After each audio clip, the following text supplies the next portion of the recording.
welcome everyone to Morning Manna, and we're so delighted to have you to join us this morning. And I want to continue talking about one of my favorite biblical characters. I have a lot of favorites, sorry. But Nehemiah, let me tell you something. This dude was phenomenal.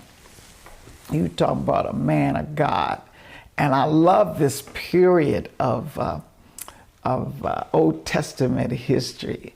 And I'm trying as best I can, as I did with the other periods, to help you to understand the overriding concepts or themes or emphasis. Because God's dealings with us have everything to do with what's going on with us. And it is the particular experience that we're having that gives opportunity for his revelation, should I say, to us. Because as we know and understand him, it allows us to know and understand what's going on. Because whatever's going on has to do with his dealings. And so I love this part of history because it's a time of realignment. It's a time of recovery. But most of all, it's a time of restoration. I know I've said that already, but I just want you to know when we're reading Nehemiah, when we're reading Zechariah, when we are reading Ezra, and we are reading these prophets who spoke, Malachi, we need to understand the historical context in what they were saying, because that helps you to understand them. But then also, the best part is it helps you to apply it to your experience, to apply it to what's going on with you. Because I want to suggest that this is a time of restoration for you. This is a time of recovery in some cases. This is a time of realignment and coming into stronger realignment to God. I'm talking about these biblical accounts are not just accounts about what happened to other people, but it's applicable to what's going on with you right now. Now, like I said, I love Nehemiah. I've already shared how that he had arisen to this high position as cupbearer. And he was set. I mean, his life was really going well. But he asked one of his buddies, one of his friends, how was it back home? How he had heard about that first wave of exiles who were permitted by that decree by Darius to go back home. And he was assuming that they were doing well and, they were doing good. But when he found out, and whoever told, I think it was Hananiah, something, man, he was very, very descriptive. And the way he described really shook Nehemiah up. It really went to the core. Now, as I was saying when we were preaching the other day, that I believe it was epigenetics in the sense that the description of the way things were triggered something in him from the devastation of having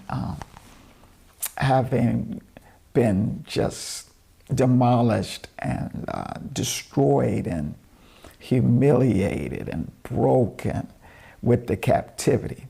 But as I was saying, it's really interesting because Nehemiah hadn't experienced all of that. This is, some scholars believe this was 100 years later. Now, like I said, the exiles have been allowed to go back after 7 years, which is exactly what Jeremiah has said. But this is even beyond that. So we're looking at maybe 100 years. And yet it hit him like a ton of bricks. He felt something deep inside of his spirit. He picked up the pain of his ancestors, and he owned it. It possessed him. It was in him. It was on him. I mean, I think I shared already how I really believe that even though slavery is over, I believe a lot of the effects of our ancestors, and I'm gonna tell you something, slavery was a terrible thing. There was nothing. It's so funny. Our president told the Smithsonian to stop portraying slavery like it's a bad thing. I thought to myself, if you ain't the most ignorant person, what could be good about slavery? There was nothing good about being enslaved and being treated like an animal and being sold and bought like your cattle or something. I mean, come on, man. But it's important to realize there's some of that still inside you. And that's what's painful to you. It still hurts. It still impacts you. And I think that's what's going on with Nehemiah, because man, it was a trigger inside him. Man, it made him feel in such a way that he turned and began to pray and to fast and to cry out to God and to seek God and to just express to God. Now, I'm going to tell you this. I personally believe that prayer should be an outlet. Prayer should be a release point. I mean, prayer should involve some emotions. Prayer should involve some crying. I mean, I'm not saying all your prayers and every time you pray, but when something's on your mind, something hurts, something disappointing, something that is disconcerting, man, you miss out on just what a resource prayer is, and how God, hallelujah, he is the best person to talk to. He is the best person to express fully how you feel and to just unload stuff. Let him know, you know. I mean, don't get me wrong. I'm not trying to take nothing away from like praising God and worshiping God, but there's also a practical value to just allowing God to be your best friend and to be your outlet, and not try to deal with stuff on your own or carry stuff on your own, and to realize how much and how valuable it is to just let it go. You know, I must tell Jesus. I love that old hymn. I must tell Jesus all of my sorrow. Jesus can help me. You know, sweet hour of prayer. Don't get me on that one. That's my mother's favorite song. It calls me from a world of care. Because I mean, periodically something happens. Something going on. And I love how prayer can be so personal. It can be so one-on-one. And God is a relational God. He wants you. He wants to be a part of whatever you're feeling and whatever is going on with you. And I'm going to tell you something. I'm not saying that when you pray, all of a sudden after you finish praying, the problem's fixed, everything's right, and He changed everything so that now you don't have anything wrong. No. But prayer gives you relief. And it is an exchange point to give God what you're carrying. You are not equipped to carry everything, especially yourself. And prayer allows you to transfer, to unload. You know, Jesus said, "Come unto me, all ye that labor and are heavy laden, and I will give you rest." You got limits, but you can't take it but for so long. You will break down. You will lose your composure and lose your sense. And so I just would encourage you to do like Nehemiah. when your heart's broken, when something is really, really bothering you, I mean, go somewhere. Go somewhere. I mean, I'm not taking nothing away from having other people pray with you and prayer partners and da-da-da. But nothing can replace your personal one-on-one interaction with God. And that's what Nehemiah did, man. You got to seek him, man. You got to go hard. You got to be all in. And the deeper you go in, the more you can receive. And I'm just a witness, man. I'm just a witness that I can't make it without prayer. And there are times when I need to just unload to God and express fully how I'm feeling. And it's no problem. And I hope you cry. Okay, I know some people say, well, I'm not emotional. No, we're all emotional. And there is something therapeutic with being able to fully emotionally release. I think emotions is the best cause for you to seek God and to relate to God. Because emotions are not just intellectual. I mean, you can know something is this, that, and the other. But your emotions don't care about that. Emotions are about what I'm feeling right now and how I feel right.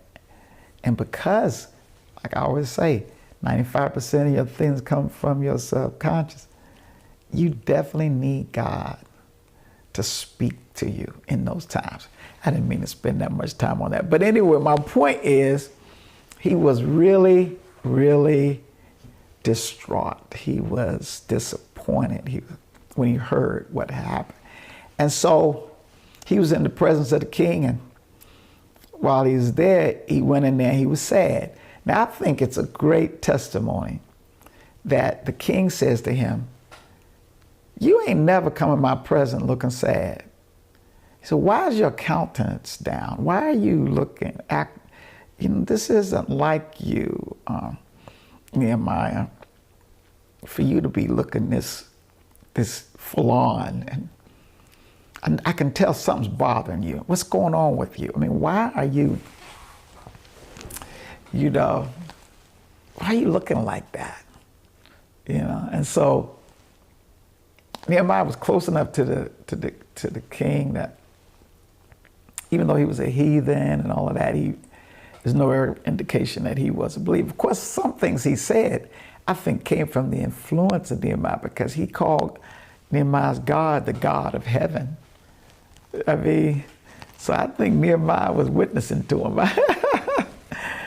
I mean, we don't have no proof, but obviously Nehemiah was having an impact on him, because he acknowledged the greatness and the power of God, even though he wasn't a believer per se, or wasn't a follower. He wasn't a Jewish, But whatever the case, Nehemiah shared with him about what the situation was back home and how terrible it was. And I think it was the result of his prayer, because when he told the king what was bothering him, the king picked up on it. The king,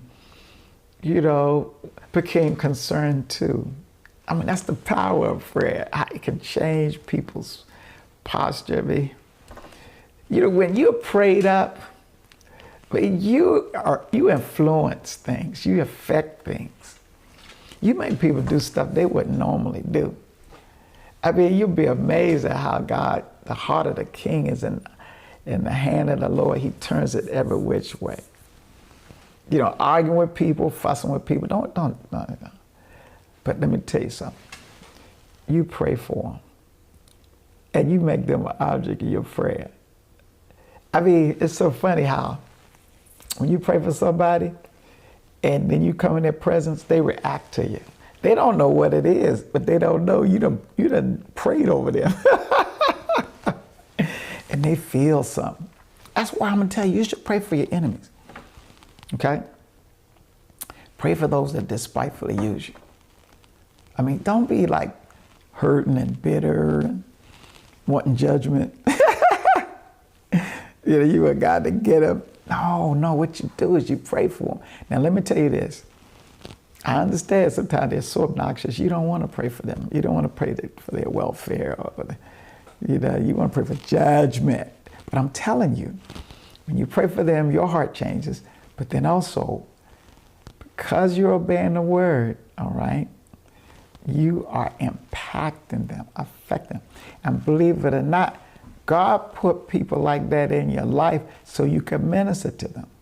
We think we're ministering to people who like us and are doing good. No, God puts people in our path that are problematic because they will have our attention, not so that we can be, angry and just wish they would go away, but so that we can pray for them for our well-being, but also because He trusts you and He wants to operate through you.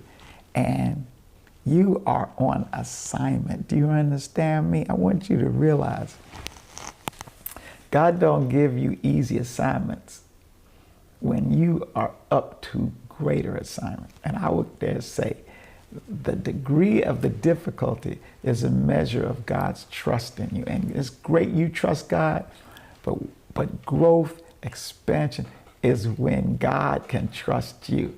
And I'm sorry, but some of you listen to me. You are no longer a baby Christian, okay? You're no longer a child in the Word and in the Lord. And you have enough growth, maturity in the Lord that you understand that I'm not on this earth by myself. I am the lights of the world. I'm the salt. I mean, I preserve things. I impact things. I'm a royal priesthood, a holy nation. To show forth the phrases of Him that's called me out of darkness into His marvelous light. You want assignment. See, when you become mature Christian, it stops being about you and about what God can do for you. It's more about what God can do through you. And that's why God gives you tough assignments. So anyway, I tell you, I'm just chasing a lot of rabbits today. And so what happens is, the king does an amazing thing. I mean, he does something I'm sure Nehemiah never anticipated, never expected. I mean, I believe he was so prayed up and so emanating with power and the anointing that the king felt what he felt and wanted to do something about it. And he said, you know what? I'm going to help you.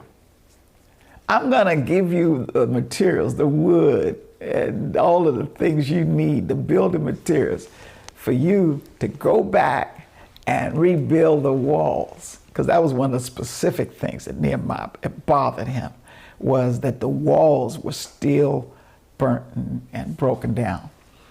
And so he said, I'm going to give you the materials.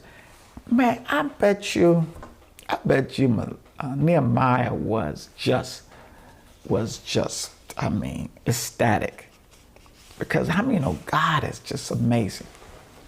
He's a miracle worker. And he just does things to confirm and to let you know you're on the right track. Stuff you would never assume. I mean, like, for example, you have a boss or something that's just give you a hard time and always trying to do, little devious stuff, Some people can't handle power. Man, when they get power, man, they just, they just start acting crazy, just being foolish. But God can turn them around, right? And they promote you, or they do things to get you ready. I mean, sometimes they think they're doing evil to you, but God will make it turn out for your good. And so when Darius signed the decree to allow the Jews to return, it was a large contingent that went home. I mean, for 70 years after the fall of Judah and the destruction of Jerusalem, you know, so much about this group of people was special. And you have to realize that the people that went back had never been home before. This was enough time where the original people, they were all dead. And so, because like I said, this is 100 years. This isn't 70. This is 100 years. They had been at 30 years before Nehemiah, was going back. And as happens the case, we have what you call nostalgia. People tend to exaggerate a place to their kids. And I suspect that they had heard all this great stuff about how beautiful and how wonderful Jerusalem was and how great home was. And I suspect that generation had made them believe that, man, if you can get back home, if you could get to the Jordan River, if you can get to, it's a beautiful, because that's what they had remembered. And even though they had seen the destruction, I don't know, over time they just started to live in this reality where I think it might have been from their trauma. They wanted to believe that this was a great place. And so the kids assumed, it was that way. And I believe those original Jews, they had no idea how bad things were at home. And they had been told that it was a beautiful land, fertile land. It was a place that was prosperous.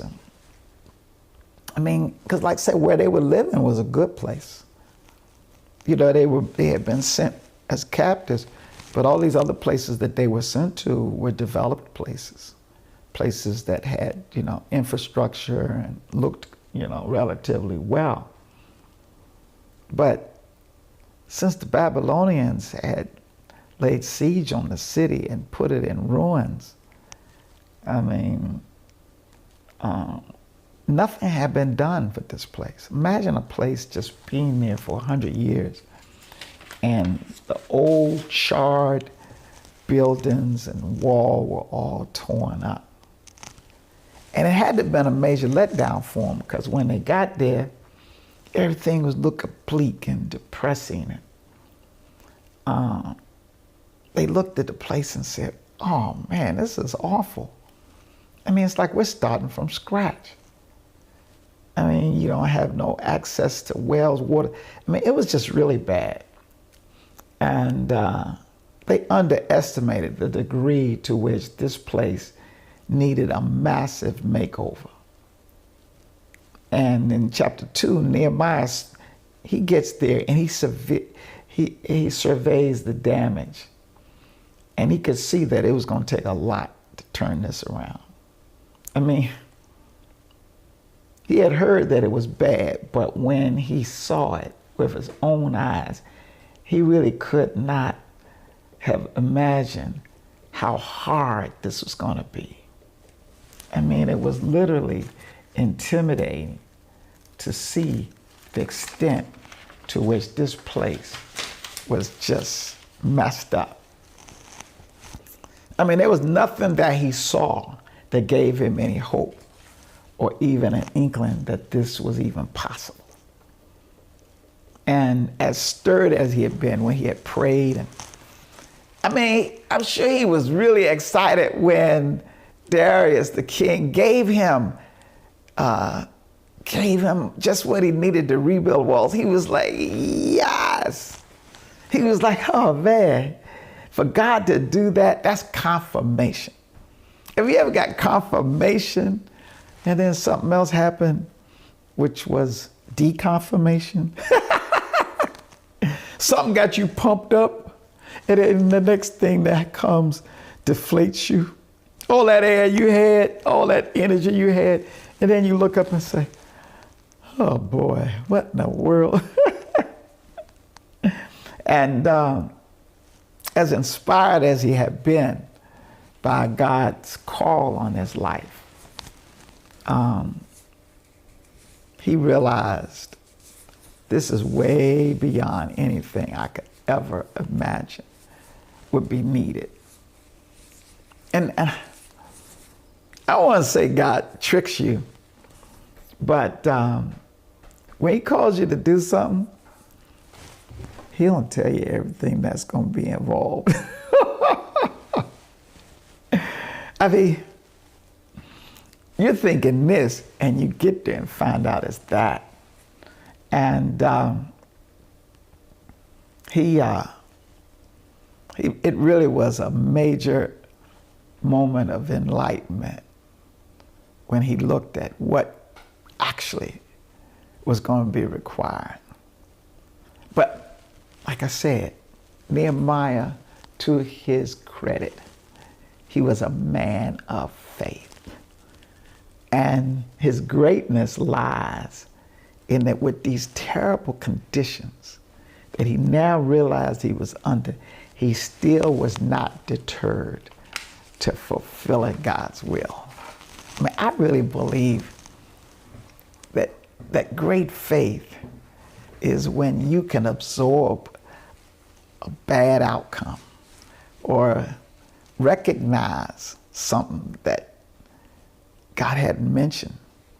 The question is, can you believe when, well, you're disappointed at what you thought it was and realize what it actually is? And almost like, God, I didn't sign up for this. I mean, this is not what I had in mind when I got married. I mean, the wedding was so wonderful and beautiful, and my bridesmaids and, my groomsmen, and man, everything went so great. But when you get down to the nuts and bolts of relating to this other person, and you realize, this dude crazy. This girl ain't rap tight. You never saw that side of them. You never saw that they were like that. And every old time we were dating, I never saw her get grumpy or mean or, or vice versa. I mean, he always seemed like he was so accommodating. I know he was so dirty. But when God told you to do something, you got to stick with it. I'm talking to somebody out there. Look, when you took that job, you know God gave you that job. You know it was a miracle that you got hired. It was nothing but God's favor. But that don't mean the job gonna be without some challenges. And rarely does he reveal to you how much you're gonna have to minister at that place, how strong you're gonna have to be, how determined and able to not be distracted. And I'm gonna tell you something. The harder the assignment, the greater the compliment to what God thinks you're capable of, that he would choose you to do something like this. That he would send you to these people. Whew. God, I'm gonna tell you, you got a lot of confidence in me, have me born in this family. You ever want God to change your assignment? I mean, say, Lord, could you give me another assignment? I mean, could I do something different? I mean, this isn't really what I like to do. How many of you don't get that choice about, picking and choosing? Let me see. I think I'd like to I like to do that. I like to be involved with that. I've been a pastor a long time. I'm 41 years. But you know what? I'm not bragging, but I can honestly say that I've accepted every person that God has assigned me to minister to. And I can't think of a single person. And I've had some doozies. Man, I've had some people that I said, God, send them away. I had a send away ministry. Lord, send them to another church. But I'm so grateful to say I never turned down the assignment, and I never gave up on people. And people give up on me, but I'll never. I hope to take that to my grave. Not right now, Lord, but I would like to take that to my grave that I didn't lose a single one. When Jesus said that one day, I was reading that one day and I thought, whoa, God, I want that my testimony. That I did not lose a single, I didn't give up on a single, even though they plucked my nerves. And I guess this is a good encouragement for you. I mean, some of you are in some situations that you didn't know it was going to be like this. You didn't know this is what this would entail, what this would require. I mean, there's an element where you want to bail. You say, well, God, I mean, I'm not up for this. This is not what but I want to encourage you. I love Nehemiah's strength, his resilience, his perseverance to stare down an utterly impossible situation. But because he had a word from God, because he knew God had spoken to him and God had led him, he did not pack up and go back. He hung in there, stood his ground, and chose to fight it out. I want to encourage you today. You don't quit. Don't give up. Don't let go. But it does beg the question, why does God have you to do something that requires so much? Have you ever asked God that question? Lord, listen, Lord, I ain't trying to be rebellious or not. And Lord knows you the big boss, whatever you say goes. But Lord, does it have to be this severe? Does it have to be this hard? Does it have to require so much? I mean, could you give me a less difficult assignment? Something that doesn't require so much miracles, so much power, so much change. And I really believe the answer has to be because this is God's way to bring restoration. That the Lord moves in a way that a lot of times is not apparent to you on the surface. Because you're thinking about, Mine was just thinking about the wall. He was thinking about just getting the wall back up. That was his whole thing. But God used getting the wall up to deal with him, and not just deal with him, but to deal with the people. This wall was bigger than a physical structure. This was about a realignment. This was about a recovery. This was about restoration. As depressing the appearance of the wall, especially the city, this wall around Jerusalem, it was reflective of the low spiritual state. How absolutely disjointed, disconnected, how far they had fallen in terms of when David, was dancing before the Lord. That's how far things had gotten spiritually. Sometimes we're focusing on material and the natural and the physical when God's first priority is our spiritual state. And so he uses stuff that he is doing for us to invoke or reawaken, to restore, to bring healing and deliverance in our alignment to God, our recovery from what we went through, and most of all, God's plan is restoration. God's plan is to give you back something that is greater than what you had before. I'm not talking about the wall or the city. I'm talking about your connection, relationship, your type of intimate interaction that you have with God. I mean, we spend too much. The church has really gotten materialistic, and we're always focusing on our physical circumstances. But God is really, Jesus wasn't materialistic, okay? Jesus didn't come, you know, if we listen to what a lot of preachers and people say today, you know, giving out it would be like Jesus went around and gave people $1 million.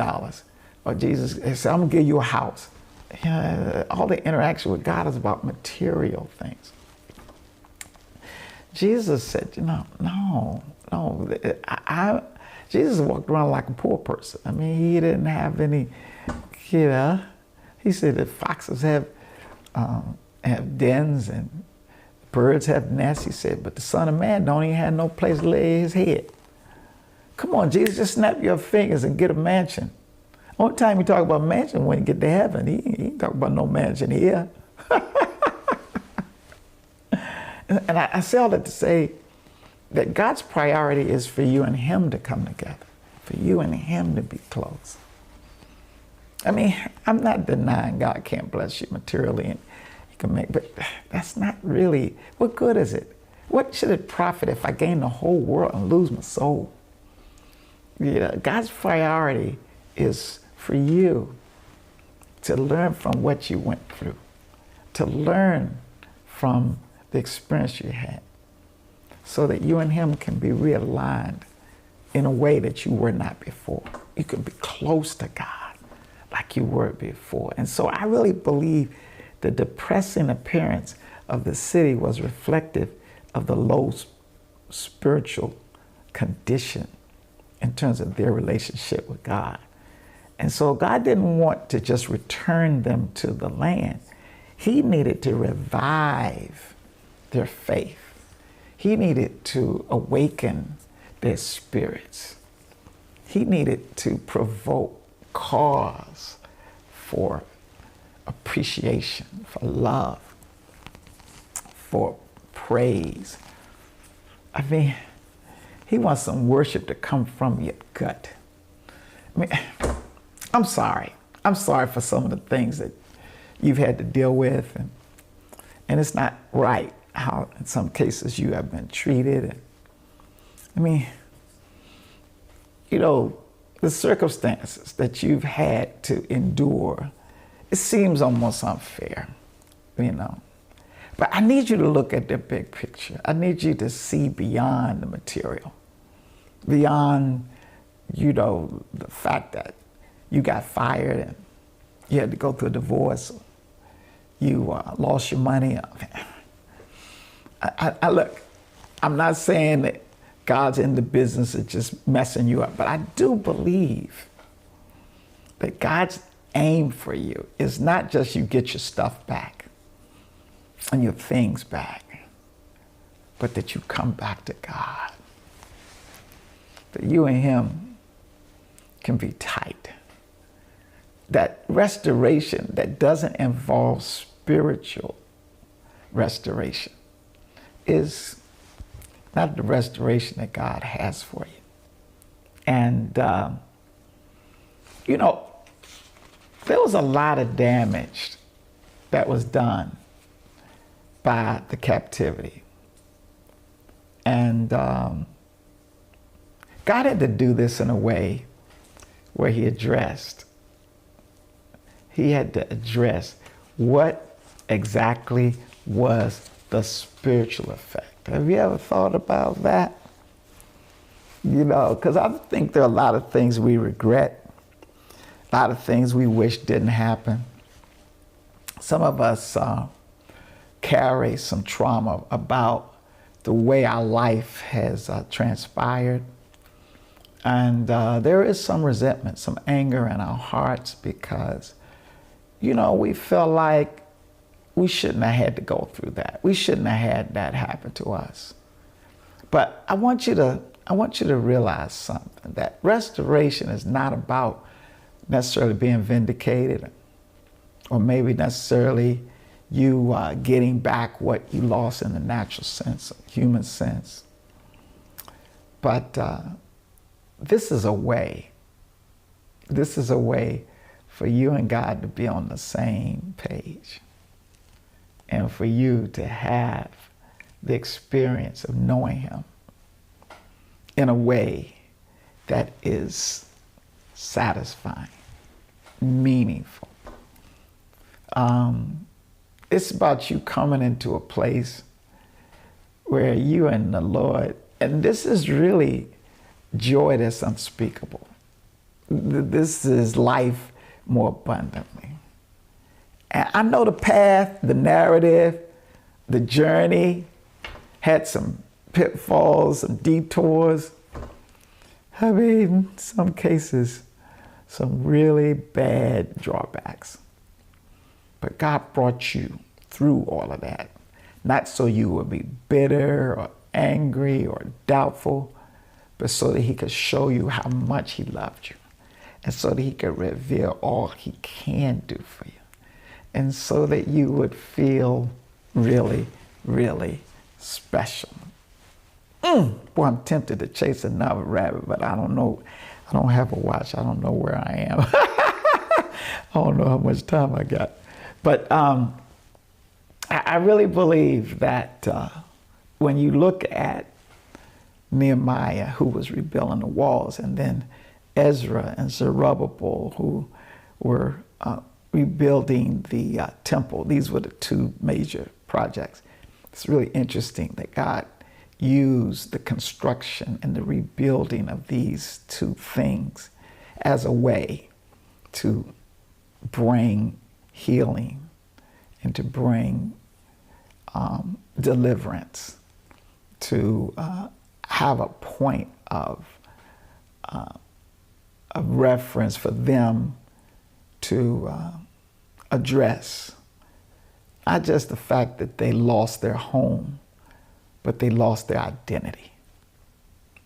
They developed a mentality. They became disconnected with their greatness, their calling, their place in the in how God viewed them and how they viewed themselves. Being taken into captivity had the impact of causing them to lose their purpose and why they were chosen. They were God's people. And in the process of enduring that, it had had some internal damage. It had impacted their sense of who they were. And there was an element where God wanted to do something that was absolutely, utterly impossible in the natural, so that He could reveal to them something they probably had lost, and that their ancestors had, because of their sin, we don't remember our role in our fall. Everybody just says, God did this to me.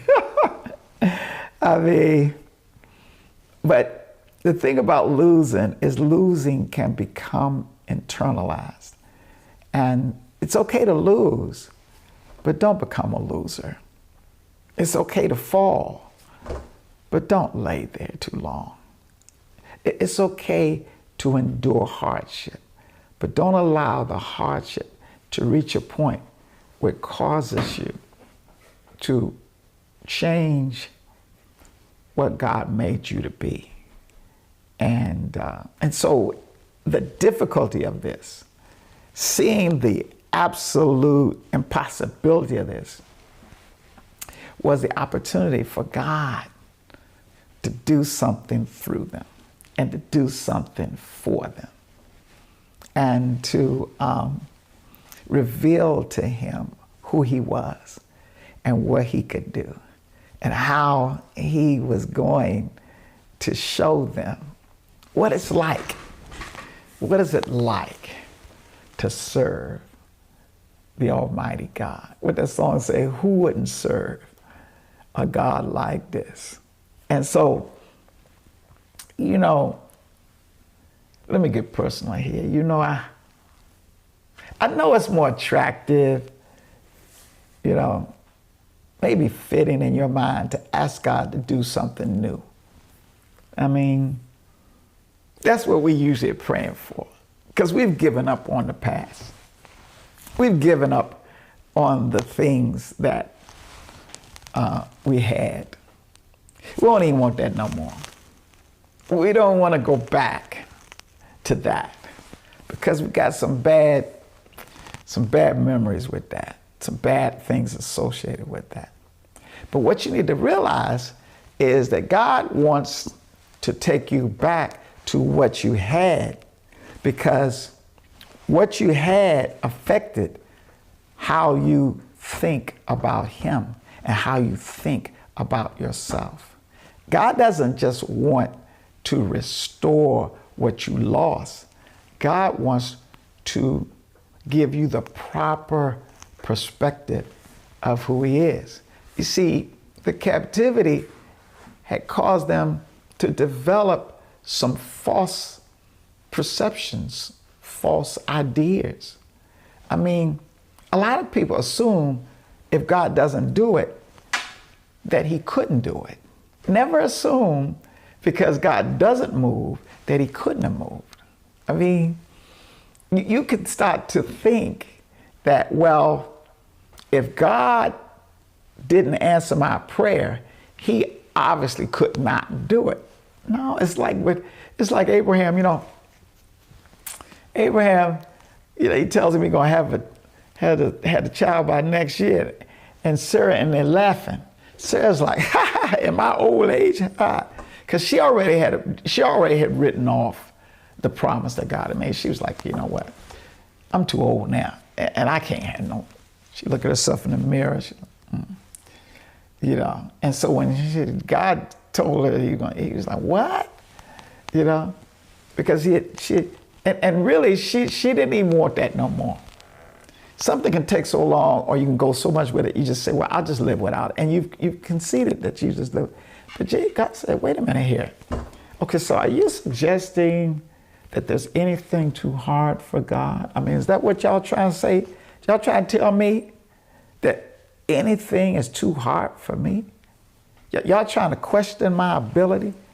Yeah, I didn't do it yet, but don't assume I won't do it, and definitely don't assume I can't do it. Because I can do anything but fail. Not me, but God can do anything but fail. It's like Moses, you know, he out there talking about something. You can't give these people meat, Lord. Don't give them meat. He just didn't like them complaining too, but he said, don't even try it. Because we can't afford to destroy all our cattle. Now, God had never said nothing about no cattle. He just said he's going to give meat. And Moses assumed, oh, we're going to slaughter all our cattle? Because the only thing I see is cattle. And don't ever assume that God is limited by what you see or by the circumstances that you're in. You know, because he wasn't even talking about that. He was talking about something better than cattle, something more nutritional. He was talking about some quail was going to fall down. And so much quail that they just got sick from it.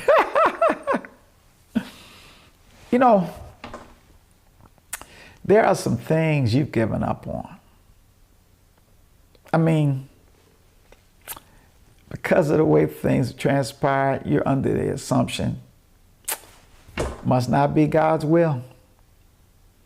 And I thought for sure God had told me he was going to do that, but don't worry about it, Lord. Let's do something different. Let's do something new. Because I don't even really like to think about that, because when I think about that, there's a lot of trauma associated with that, a lot of pain associated with it. So let's just close that door and move on. God said, no, I'm taking you back. I'm taking you right back over that territory because I need to correct what you believe about me, and even more so, well, not more so, but as important as that is what you believe about yourself. I need to revisit the promise I made to you. Not just so I could give you a better position or better place. Thank God you're getting back to the land. But it's bigger than the land. It's more about how you are going back so you can know our God is an awesome God. And I know the captivity made you feel rejected. Captivity made you feel like God had discarded you.